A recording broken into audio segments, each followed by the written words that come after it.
Good morning, people. Yesterday, we were talking about sheep. The Bible tells us we're a lot like sheep. We're probably more like sheep than any other animal in the kingdom, because sheep are easily distracted. Sheep go astray. The Bible tells us that we've all kind of gone astray, and we still do that, don't we, from time to time.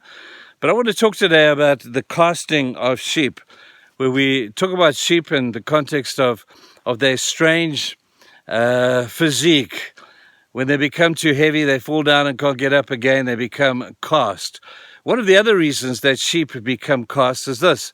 They become cast because they're pregnant. And when those ewes become pregnant, and when those ewes get large with a little lamb inside of them, and they lie down, sometimes they can't get up again. And many of them, if they end up in that case and they don't get restored, will die like that. So full of potential. That little lamb inside of them is a new life. That little lamb inside of them is the potential for the next generation of sheep to come along. And for that little lamb to grow and to become what it needs to become is dependent upon the health of the mother. But when the mother becomes cast, or when the mother lies down in one place for too long and can't get up, the little guy dies along with his mom. Now I think about that potential, and I wonder if that's not a little bit like some of the Bible characters that we read about. And we read about Samson, don't we?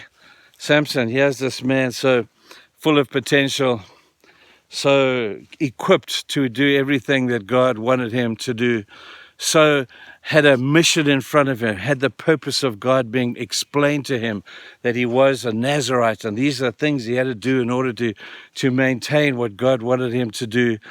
And yet he had all that potential, and he ended up in the enemy's camp in a pit, and he's doing the work of a donkey. He's pushing the millstone around and around. His eyes have been taken out. And I look at that and I think, how tragic, how sad. There were a few highlights, however, in his life. He killed a couple of thousand Philistines with the jawbone of an ass. He lifted the gates of the city off their hinges, and he did a couple of very powerful things. But at the end of the day, he never fulfilled his complete potential. Why was that? The reason is simple. It's because he got distracted. Pride got in there. Remember, we spoke a couple of days about the one who became sleek. First they became fat, then they became sleek. And he thought he was better than he really was. And his agenda became more important than God's agenda. And his potential died with him when he pushed down, as a last act of strength, the temple of the pagan god there. And he died with it.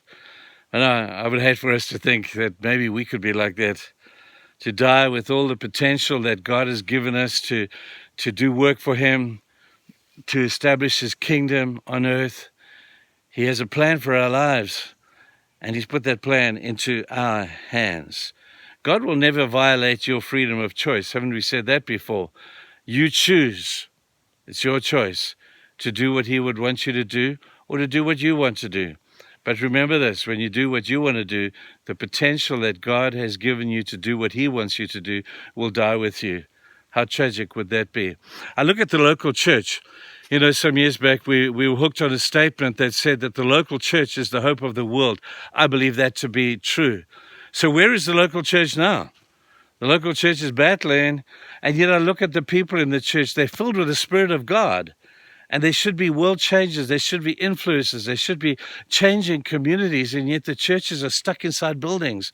And they're worshiping there for an hour and a half and going home back into the same old world that they came from. And all that potential that God has given to them has not been used.